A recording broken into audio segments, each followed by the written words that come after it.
महाराष्ट्र की राजनीति में महायुति गठबंधन के बीच आंतरिक कलह और मनमुटाव का दौर लगातार जारी है। महाराष्ट्र की सत्ताधारी एनडीए यानी महायुति गठबंधन में फिलहाल कुछ भी सही नहीं चल रहा है और गठबंधन के टूटने की संभावनाएं बढ़ गई हैं। कभी मुख्यमंत्री एकनाथ शिंदे की शिवसेना और उप मुख्यमंत्री अजित पवार की एनसीपी के बीच मनमुटाव की खबरें आती हैं, तो कभी इन दोनों नेताओं के बीच फाइलों के निपटारे को लेकर रस्साकसी की खबरें आती रहती हैं। अब तो अजित पवार की एनसीपी और गठबंधन में सबसे बड़ी पार्टी बीजेपी के बीच का मनमुटाव साफ साफ दिख रहा है। वहीं कयास ये लगाए जा रहे हैं कि अब गठबंधन का टूटना लगभग तय है। इस खटपट और अंदर खाने चल रही लड़ाई की झलक रविवार को देखने को मिली, जब पुणे जिले के जुन्नर इलाके में जन सम्मान यात्रा के दौरान उप मुख्यमंत्री अजित पवार को कुछ लोगों के एक समूह ने काले झंडे दिखाए और उनके खिलाफ नारेबाजी भी की। प्रदर्शन कर रहे प्रदर्शनकारियों में से कुछ लोग हाथों में भाजपा के झंडे लिए हुए थे और उन्होंने आधिकारिक समारोह आयोजित करने और सहयोगियों को दरकिनार करने के लिए पवार की आलोचना की। प्रदर्शनकारियों ने आरोप लगाया कि अजित पवार ने गठबंधन सहयोगियों को जुन्नर पर्यटन क्षेत्र समेत कई योजनाओं से जुड़ी समीक्षा बैठकों में नजरअंदाज किया और उन्हें शामिल होने से वंचित रखा।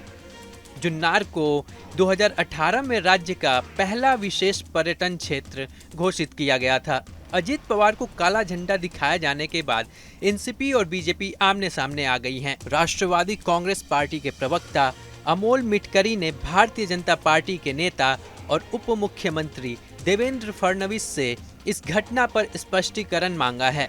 राष्ट्रवादी कांग्रेस पार्टी, भाजपा और मुख्यमंत्री एकनाथ शिंदे के नेतृत्व वाली शिवसेना राज्य में सत्तारूढ़ महायुति के घटक दल हैं। पुणे जिले के जुन्नर तालुका के नारायण गांव में अपनी जन सम्मान यात्रा के दौरान पवार ने पर्यटन विभाग के अधिकारियों और पर्यावरणविदों के साथ विकास कार्यों और स्थानीय मुद्दों पर बैठक की थी। उन्होंने निर्देश जारी किए कि विकास कार्य पर्यावरण अनुकूल होने चाहिए। एक्स पर राष्ट्रवादी कांग्रेस पार्टी नेता मिटकरी के खाते एक समाचार चैनल की क्लिप पोस्ट की गई, जिसमें पवार के जुन्नर पहुंचने पर कुछ लोगों को काले झंडे और भाजपा के झंडे लेकर नारे लगाते हुए देखा गया है। मिटकरी ने कहा कि राज्य विधानसभा चुनाव से पहले जन सम्मान यात्रा राष्ट्रवादी कांग्रेस पार्टी का एक अलग कार्यक्रम है। मिटकरी ने कहा कि जिन लोगों ने काले झंडे दिखाए उन्हें भी अलग से ऐसा करना चाहिए। देवेंद्र फडणवीस को इस घटना पर तुरंत स्पष्टीकरण देना चाहिए। बता दें कि बीते लोकसभा चुनाव में एनडीए गठबंधन को यूपी के साथ साथ महाराष्ट्र में भी बड़ा झटका लगा था। बीजेपी, शिवसेना और एनसीपी ने कागज पर एक मजबूत गठबंधन बनाया। एनडीए में मौजूदा विधायकों और सांसदों की संख्या में दम दिखा और शिवसेना और एनसीपी अजित पवार के विधायक और सांसद आए, पर उनके मतदाता बीजेपी की तरफ नहीं आए। कथित तौर पर बीजेपी को उसके सहयोगियों द्वारा कमजोर कर दिया गया, जिस कारण महाराष्ट्र में एनडीए की कम सीटें आई थी।